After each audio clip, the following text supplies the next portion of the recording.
Olá, estamos aqui de volta. Eu sou a Regina Álvares, estou com a Patrícia Mesquita e nós estamos dando sequência à leitura do livro, não podemos esquecer, Os Sete Hábitos das Pessoas Altamente Eficazes, lições poderosas de verdade para a transformação pessoal. Nós estamos na primeira parte, Paradigmas e Princípios. Vamos dar sequência na página 55, só recapitulando o que a gente estava falando no nosso último encontro, da questão do antes de compartilhar, temos o sentimento do pertencer. Isso é muito forte. Provavelmente explique muitas vezes das pessoas automaticamente terem comportamentos, por exemplo, vai com Deus, você também. Né? Essas palavras-chave. Ah, muito obrigado. Para você também. Às vezes não tem nem nada a ver a resposta, mas nos mostra o quanto a gente fica condicionado a termos determinados comportamentos em cima de situações prontas. E aqui ele justamente fala, né, que uma das situações prontas na nossa mente é que você precisa compartilhar. Você precisa compartilhar. Ótimo. Contudo, ele diz: para você compartilhar, você tem que ter tido o sentido de ter antes de compartilhar.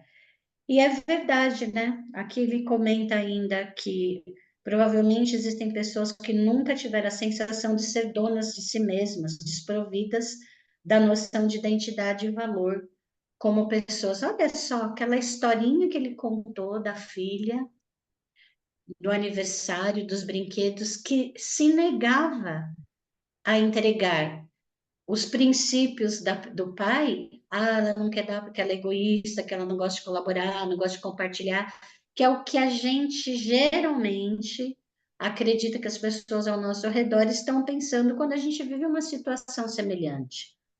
É um pensamento automático, sem você refletir sobre ele.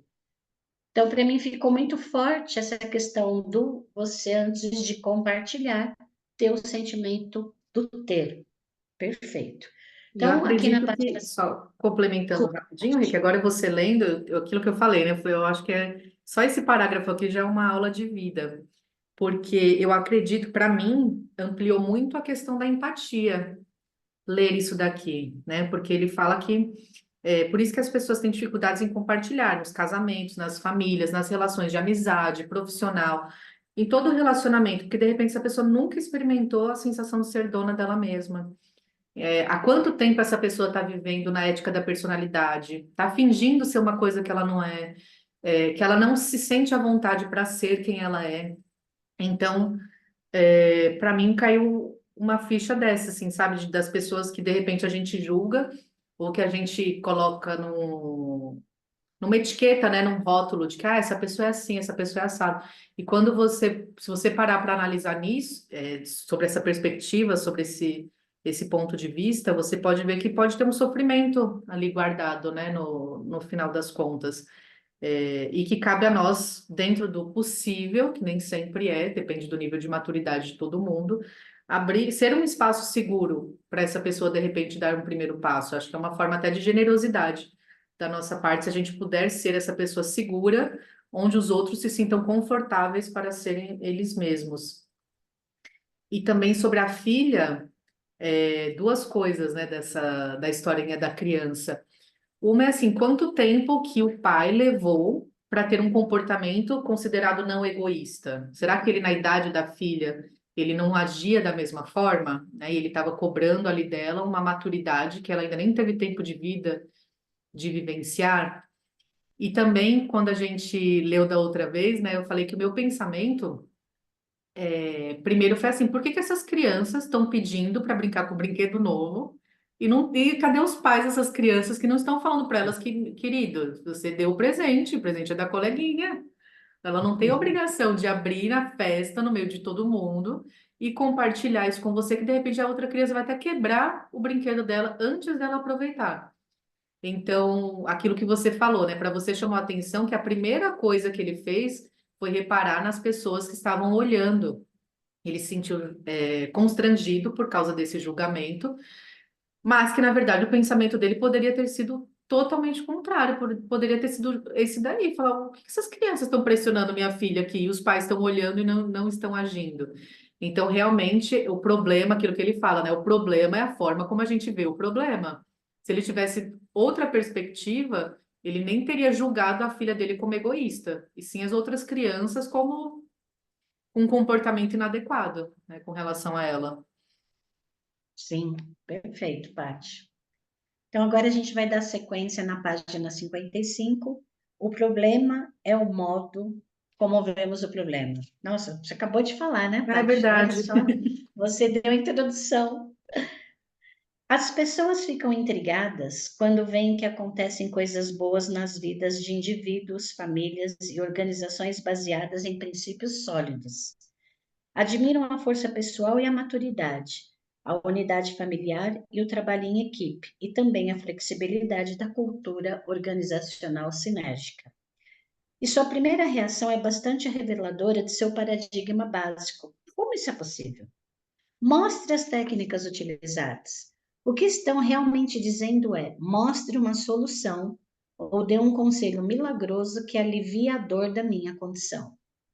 Eles encontrarão pessoas que tentarão realizar seus desejos e ensinar tais coisas, e por um curto período as técnicas e os conselhos parecerão funcionar. Talvez eliminem alguns problemas superficiais e agudos por meio de aspirinas e band-aids sociais.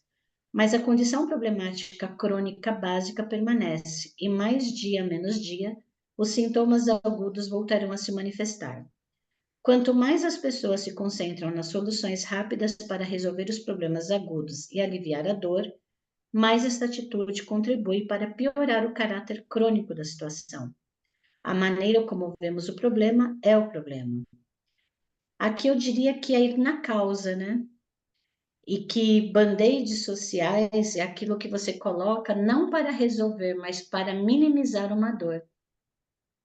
Então, a gente foca um tempo precioso para colocar band-aids ao invés de solucionar, para que você não precise machucar para colocar o band-aid. Pelo menos ficou isso para mim. Uhum. Tenho feito vários cursos sobre treinamento de gerência eficaz. Fiz vários cursos para aumentar a eficácia dos meus métodos de treinamento de pessoal. Eu espero muito dos meus funcionários e faço o possível para ser cordial e justo com todos. Mas não percebo nenhuma lealdade por parte deles. Se eu ficasse em casa um dia doente, acho que passariam todo o tempo batendo papo e tomando café. Por que não consigo treiná-los para que sejam independentes e responsáveis? Nem encontrar outros que o sejam.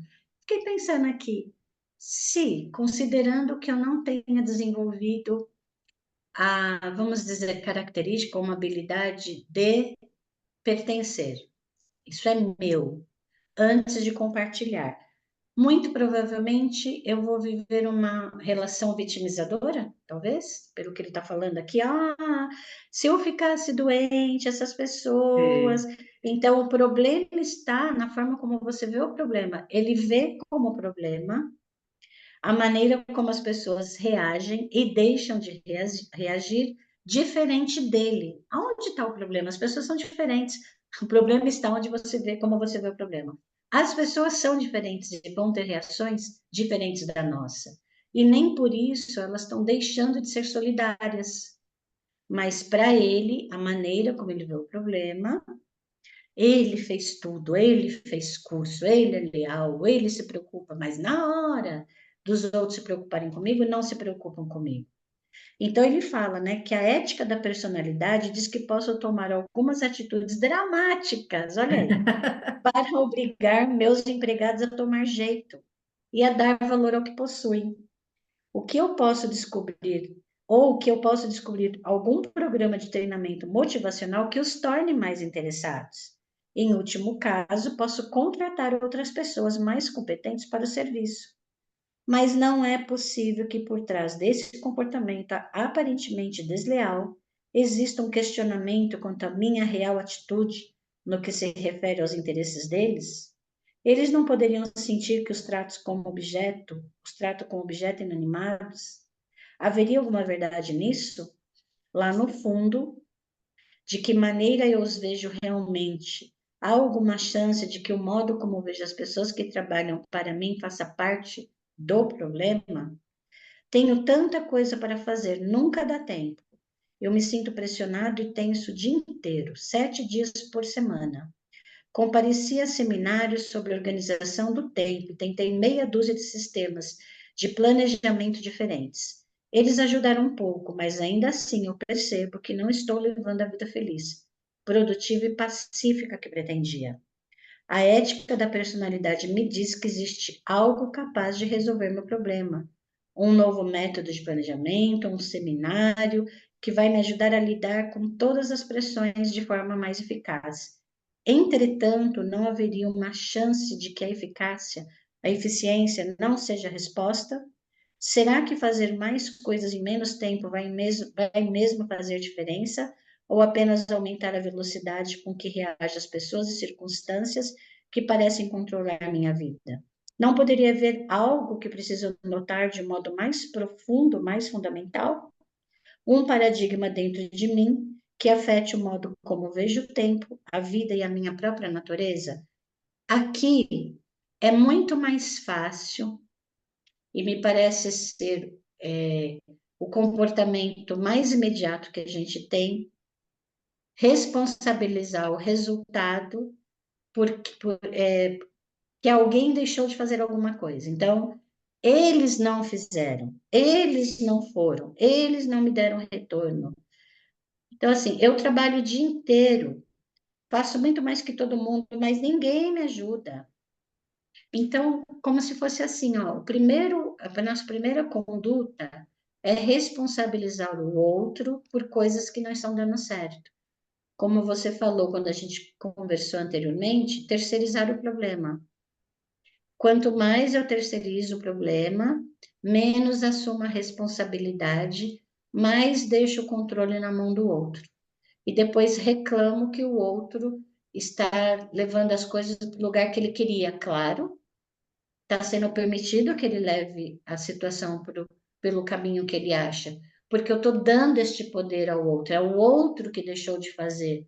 Mas e se eu começar a pensar, a maneira como eu estou agindo pode estar dando esta resposta? Veja, não estamos aqui na intenção de se responsabilizar, tudo sou eu que deixei de fazer, não. Mas é para parar para pensar o quanto a gente pode estar contribuindo para o estado das coisas, ao invés de se isentar e deixar a total responsabilidade do que está acontecendo para o outro, Sim. né? Quando você tinha falado anteriormente sobre a questão do pertencimento, né? E da vitimização. Você tinha comentado, né? Quanto menos eu sinto que eu pertenço, mais eu me coloco como vítima da situação, e eu acho que só eu que faço. E eu fiquei pensando nessa questão do pertencimento, que você precisa pertencer para poder compartilhar. Você precisa ter esse espaço para ser egoísta ou ser um lado não tão bonito assim, né? Algum lugar que você possa se expressar dessa forma para você aprendendo através do processo e se melhorar. Primeiro eu possuo, depois eu compartilho. E aqui ele está falando das questões, né, de casamentos e famílias. E eu fiquei pensando nessa questão que o primeiro local que a gente pertence é a nossa casa, né? A nossa família. E a gente vive num país que é líder em pais que não assumem as crianças, que saem de casa, vão comprar o cigarro e nunca mais voltam, e as famílias muito desestruturadas nessa questão eu entendo como família estruturada, que tem o pai e a mãe, né, ali para dar o suporte dos dois lados. Não que uma família com um parente só, né, não tenha estrutura, mas a estrutura que a gente imagina que precise é de duas pessoas ali dentro de casa para dar conta de uma criança. Dizem até que precisa de uma vila para educar uma criança, que é um trabalho muito árduo. Então, deixar nas mãos de uma pessoa só É complicado. Então, se eu não sinto que eu pertenço a esse meu local de origem, ou que eu fui abandonado, abandonada de alguma forma, será que isso não é um sentimento que permeia ao longo da vida e eu acabo levando também para o lado profissional e para as minhas outras relações? E às vezes eu nem sei que é por causa disso que eu tenho esse tipo de comportamento, né? Então, essa questão da estrutura familiar também impacta muito na vida profissional, e às vezes a gente nem se dá conta disso. Sim, e até quando a gente se abre para compreender que existem possibilidades, então não é a minha ou a sua, existem possibilidades. Sim, Quando você se abre para que existem possibilidades, você começa a olhar para além do que está sendo só colocado, que é o que ele fala do profundo, olhar com maior profundidade.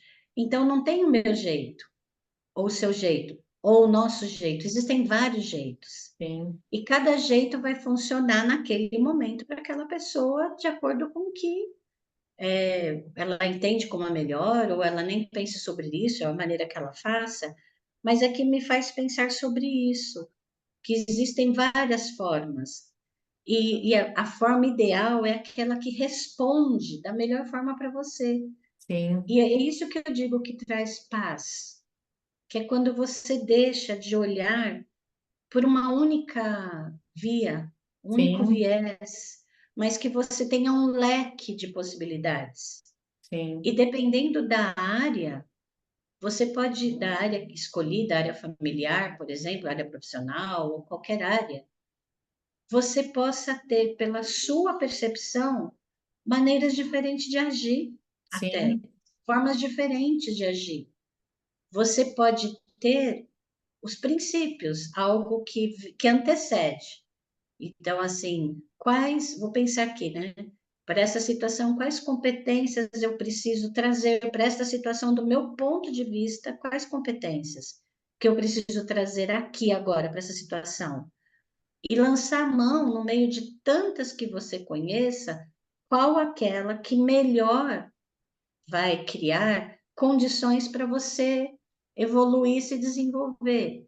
sim. Isso é bom poder imaginar que existe leque de possibilidades e não só É. um caminho, Pensando né? melhor agora, na verdade, não é nem a questão de você ter essa estrutura dentro de casa. Eu acho que é o sentimento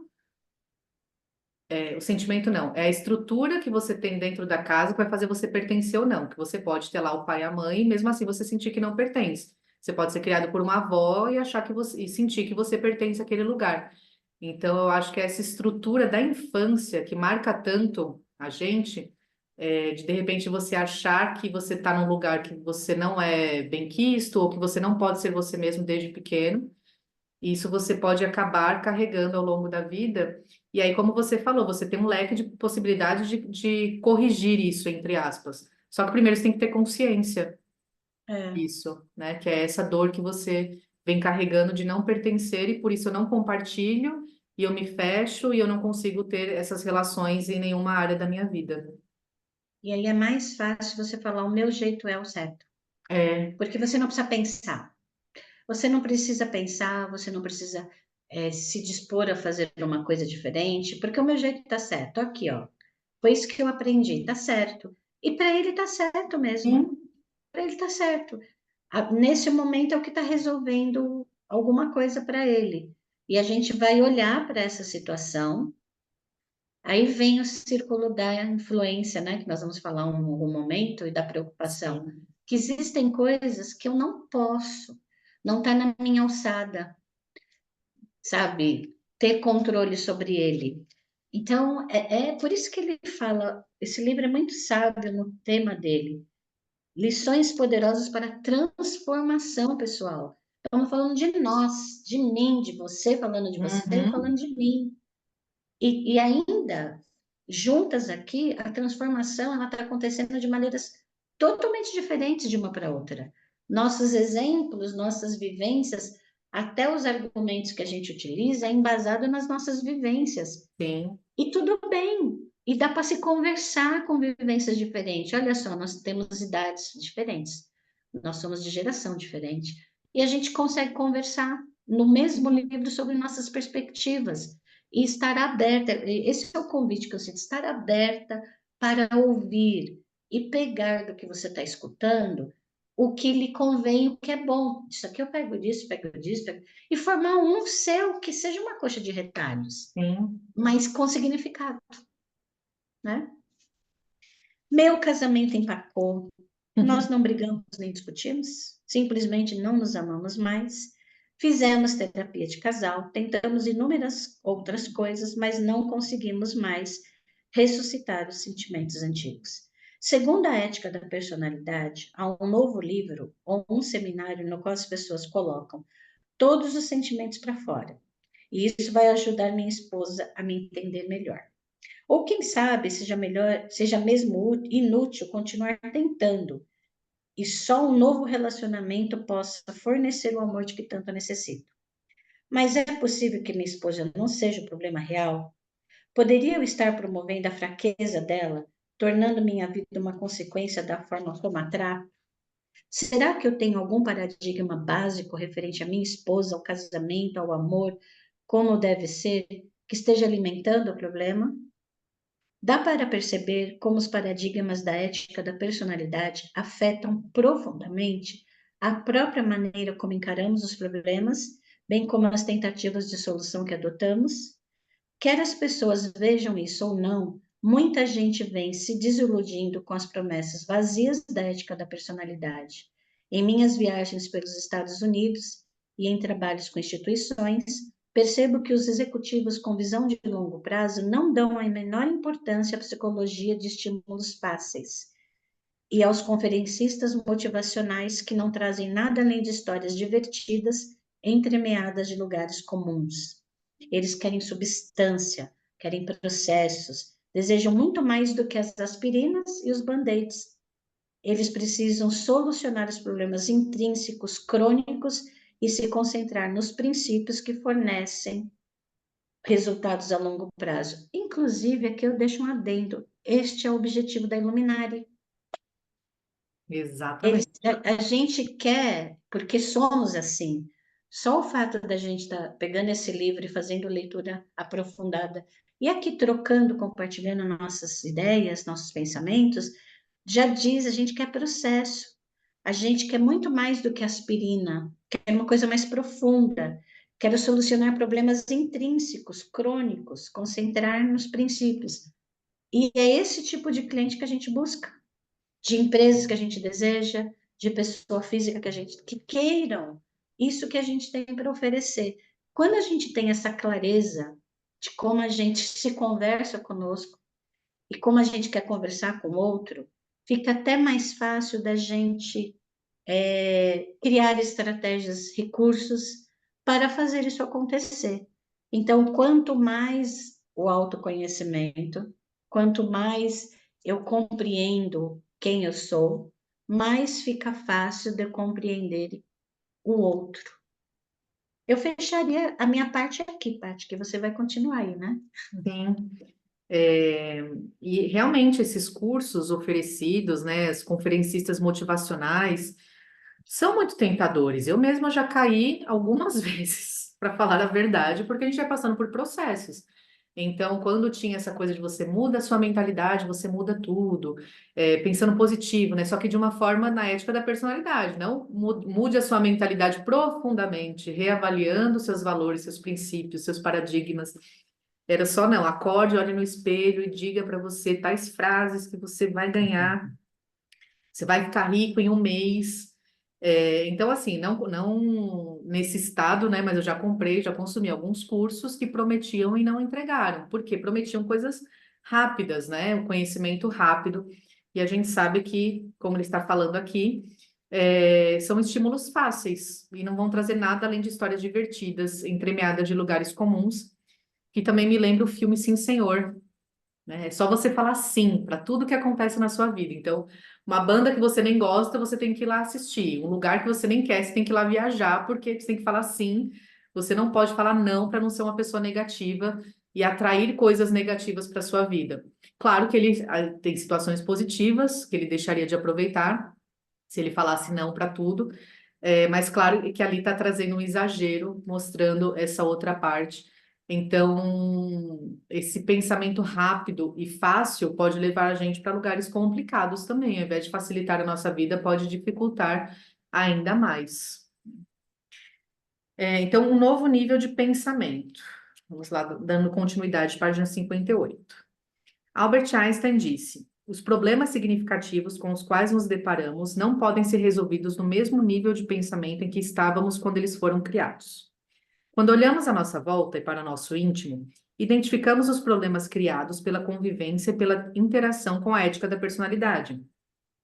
Então, começamos a perceber que temos problemas sérios, fundamentais, impossíveis de serem resolvidos no nível superficial em que foram criados.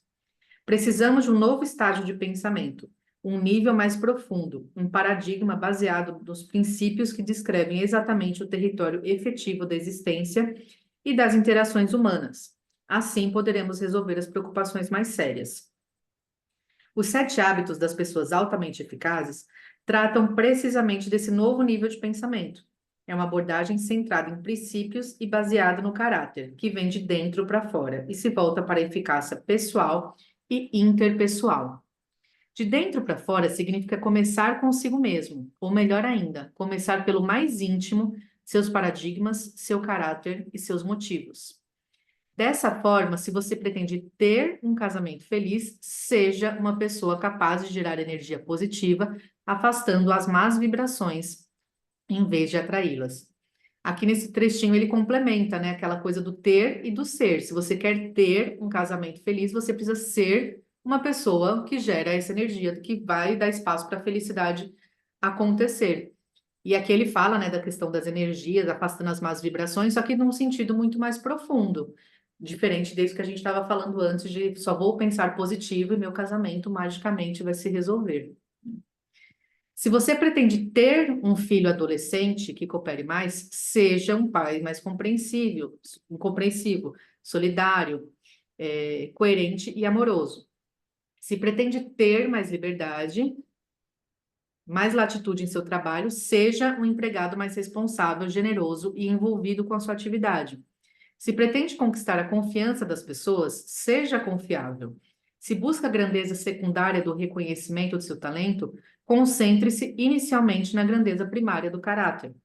A abordagem de dentro para fora mostra que as vitórias particulares precedem as vitórias públicas, que cumprir as promessas feitas a nós mesmos vem antes do cumprimento de promessas feitas a terceiros. Mostra que é inútil colocar a personalidade acima do caráter e tentar melhorar as relações com os outros sem dar atenção ao próprio crescimento. A abordagem de dentro para fora privilegia um processo contínuo de renovação baseada nas leis naturais que governam o crescimento e o progresso humano. Manifesta-se como uma espiral ascendente de amadurecimento, que leva às formas progressivamente mais elevadas de independência responsável e interdependência efetiva. Eu já tive a oportunidade de trabalhar com muitos tipos de pessoas, gente maravilhosa, talentosa, ansiosa para atingir o sucesso e conquistar a felicidade, gente que deseja mudar e gente que causa danos aos outros. Trabalhei com executivos de empresas, estudantes universitários, grupos ligados a igrejas e organizações cívicas, famílias e casais. E em todas as minhas experiências não vi, nem uma única vez, soluções duradouras ou felicidade e sucesso sólidos que viessem de fora para dentro. Como resultado do paradigma de fora para dentro, só vi pessoas infelizes que se sentiam perseguidas e imobilizadas, concentrando-se na fraqueza dos outros e nas circunstâncias que, na opinião delas, eram responsáveis por sua estagnação. Já observei casamentos infelizes em que um cônjuge quer que o outro mude seu jeito de ser, em que um só fala dos defeitos do outro, em que cada um quer moldar o outro conforme um modelo pré-estabelecido. Acompanhei disputas sobre política de pessoal em que se gastava bastante tempo e energia na tentativa de se criarem regras para forçar as pessoas a agir como se a mais pura verdade estivesse contida nessas regras. Alguns membros de minha família moraram em 3 dos locais mais quentes do planeta: África do Sul, Israel e Irlanda. Acredito que a fonte dos problemas permanentes desses 3 países tem sido o paradigma social dominante das coisas feitas de fora para dentro. Cada um dos grupos envolvidos está plenamente convencido de que o problema está nos outros E se eles, ou seja, os outros, pudessem repentinamente entrar na linha ou desaparecer da face da Terra, a questão estaria solucionada. Buscar soluções de dentro para fora constitui uma mudança dramática de paradigma para a maioria das pessoas, em grande parte por causa do imenso impacto do condicionamento e do paradigma social em vigor explicitado pela ética da personalidade. Contudo, a partir de minha própria experiência, tanto pessoal quanto no contato profissional com milhares de outros seres humanos, e a partir do estudo cuidadoso dos indivíduos e sociedades bem-sucedidas no decorrer da história, estou convencido de que a maioria dos princípios contidos nos 7 hábitos faz parte da nossa natureza íntima, de nossa consciência, de nosso senso comum. Para identificá-los, desenvolvê-los e utilizá-los para resolver nossos problemas mais graves, precisamos modificar os nossos paradigmas, passando a um nível diferente, novo, no qual adotamos uma atitude de dentro para fora. À medida que buscarmos sinceramente compreender e integrar esses princípios em nossas vidas, tenho a certeza de que poderemos descobrir ou redescobrir a importância e a verdade dessa observação de T.S. Eliot.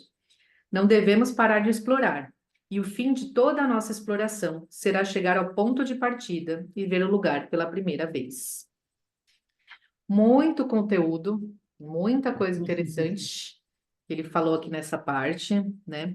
Nessa mudança reforça, né, a questão da gente fazer essa mudança real, essa mudança no nosso interior, para aí sim a gente poder passar para fora, para as pessoas que estão ao nosso alcance. Às vezes a gente pensa que cuidar da gente é egoísmo, primeiro tem que vir o outro, mas quando a gente para fazer essa análise e se dar essa atenção, a gente consegue ter essa independência responsável e essa interdependência efetiva. Nós estaremos melhores para atuar na sociedade, para interagir com as outras pessoas, até para sermos mais empáticos, ter mais compaixão. Aqui ele retrata um pouquinho desse resultado de que as pessoas pensam que o outro é o problema, e que de repente, se o outro sumir da face da Terra, tudo estará resolvido. É um pensamento muito perigoso. A gente vive uma época de intolerância política, religiosa.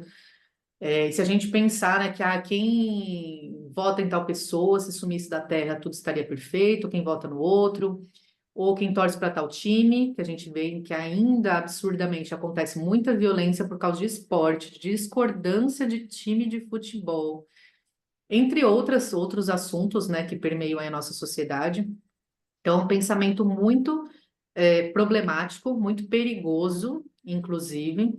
E tem o filme Escritores da Liberdade, onde a professora trata da questão do nazismo, questão não, é fato histórico do nazismo, e ela tem uma fala muito parecida com isso, dentro de uma sala de aula, onde temos etnias diferentes e uma etnia não aceita a presença da outra. Então, ela faz essa provocação. Então, quer dizer que se os mexicanos não existissem, não existiria mais problema na sua vida? E para aqueles adolescentes, sim, isso é uma verdade. E vários outros problemas vão se desenrolando a partir disso. Porque se eu não aceito o outro, eu não vou me aceitar. É um filme muito interessante que a gente recomenda fortemente, né, Rê? A gente assistiu já Com algumas vezes, certeza. Algumas milhares de vezes. algumas milhares de vezes. E é interessante também ele falar que a gente vai para fora, explora, e no fim a gente vê que a solução está dentro da gente mesmo, né? É um lugar comum, é uma coisa muito dita, mas pouco praticada. Então a gente explora lá fora, mas o objetivo é voltar e ver ali o lugar pela primeira vez. Paty, não tenho nada a acrescentar. Nada a acrescentar. Para mim, tudo que a gente veio discutindo, você trouxe agora, né? Um novo nível de pensamento, de dentro para fora. E como a gente conversou, é mais fácil trabalhar uma competência técnica, na qual você vai aprender, sei lá, digitar, Uhum. do que você parar para olhar para si mesmo e identificar quais são seus pontos fortes. Parece até piegas quando você tem que fazer isso num treinamento, numa capacitação. Mas é uma solução ao autoconhecimento que ele traz aqui como uma ferramenta de transformação pessoal. saber sobre os 7 hábitos eficazes para tornar pessoas eficazes é um conhecimento que vai tornar certamente as nossas vidas muito mais prazerosas, no qual a pessoa mais importante é a gente, sem desconsiderar que a gente vive numa sociedade. É, acho que como você falou, né, que acaba ficando piegas, e até uma coisa que a gente vem discutindo sobre usar ou não o termo autoconhecimento no nosso trabalho, mas é porque eu acredito que ficou muito batido, mas no nível intelectual. Porque de verdade, se as pessoas estivessem praticando, nossa sociedade estaria um pouquinho diferente. Então, realmente, são Verdade. termos batidos, como eu falei aqui, até a citação, né, do T.S. Eliot, é um pouco batido mesmo o assunto, mas é porque a gente não praticou até hoje. Então, ainda precisa ser falado um pouquinho mais, né? Com certeza. Então, muito obrigado para você que esteve aqui com a gente, no mais uma oportunidade do Café Literário Iluminari, que nós possamos nos encontrar nos próximos capítulos, Verdade. compartilharmos cada vez mais os nossos conhecimentos. Deixa aqui na... Ai, como chama, Paty, que eu esqueci agora dos Nos comentários? comentários, Nos comentários o que você está achando, se você já passou por situações que a gente apresentou, se você tem uma reflexão, uma contribuição, porque nós acreditamos que o conhecimento gera poder. com certeza.